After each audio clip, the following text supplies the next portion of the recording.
Hi, I'm Callie with the League of Women Voters of Texas. On November 2nd, there will be an election covering proposed changes to the Texas Constitution. Proposition 2 would amend the Texas Constitution to add counties to the political entities that can issue bonds or notes to finance the development or redevelopment of transportation or infrastructure in areas considered unproductive, underdeveloped, or blighted. And it would allow the counties to pledge increases in property tax revenues to repay the bonds or notes. But the amendment also says that if the county issues bonds for transportation improvements, the county may not do the following two things.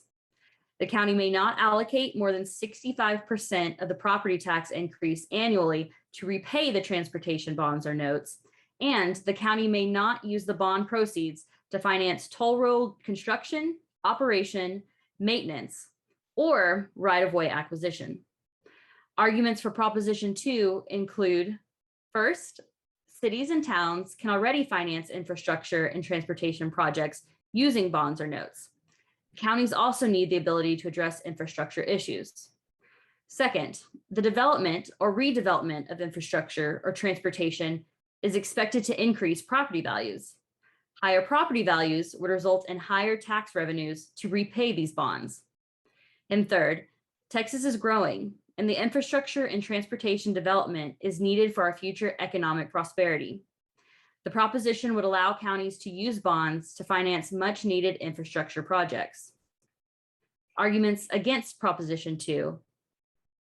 Number one, the proposition could expand debt, which may raise local property taxes.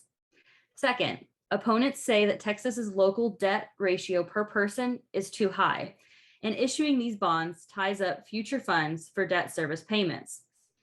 And third, these transportation and infrastructure projects could divert revenues that may go to other government services or projects.